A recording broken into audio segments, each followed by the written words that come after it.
Alors en pratique, à partir de 50 ans, on fait quoi? En pratique, donc bien que ce ne soit pas la recommandation de la Haute Autorité de Santé, c'est quand même la recommandation des urologues français, c'est de continuer à faire des dosages de PSA, mais avec une information en amont du patient, de lui dire que c'est pour chercher un cancer de la prostate, mais que même si le mot cancer peut finalement être découvert en bas de la page du résultat d'analyse, ça ne veut pas dire qu'il faut vous traiter. Les cancers de la prostate, 30 à 40% d'entre eux n'ont pas besoin de traitement, c'est une forme de vieillissement de la prostate. Et on n'associe pas systématiquement toucher rectal avec dosage de PSA? Si, absolument. D'accord, donc le dépistage, c'est toucher rectal, dosage de PSA. On est d'accord là-dessus? Oui, on est d'accord. Professeur Desgrands-Champs, vous qui êtes chef de service d'urologie, vous êtes en train de nous dire que les urologues, notamment vos confrères qui sont à l'Association française d'urologie, sont contre les recommandations de la Haute Autorité de Santé qui, elle, clairement, et cette fois-ci, et il y a quelques années, parce que là on parlait des personnes à risque, il y a quelques années ils ont fait les mêmes recommandations pour les personnes qui n'étaient pas à risque, donc autrement dit, tout un chacun, peut-être vous-même, vous êtes en train de dire que vous allez aller contre les recommandations de la Haute Autorité de Santé et conseiller aux patients et aux Français qui nous écoutent de faire quand même le dosage du PSA. Alors, en fait, il y a une ambiguïté sur ce qu'on appelle le dépistage systématique ou individuel.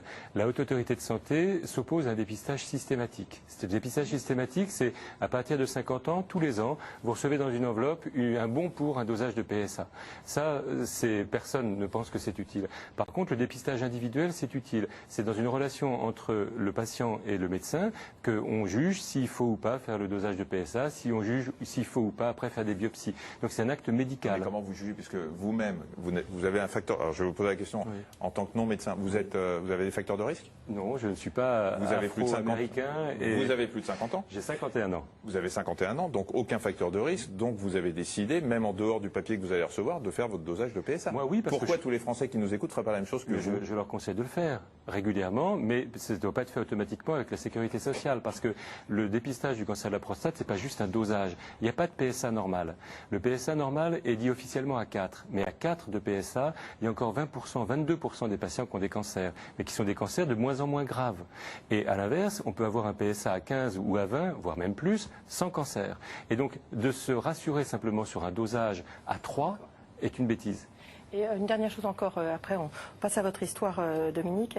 On sait très bien qu'aujourd'hui, beaucoup de médecins généralistes, notamment de médecins traitants, qui ont une relation de confiance avec leurs patients, n'osent plus faire des touchés rectaux. C'est quelque chose qui est compliqué. Ça veut dire qu'il faut aller, à partir de 50 ans, voir un urologue pour avoir cette consultation touchée rectale et prescription de dosage de PSA? Peut-être pas tous les ans, mais au moins une fois pour un bilan, oui. D'accord. Oui. Vous avez eu un toucher rectal aussi? Non.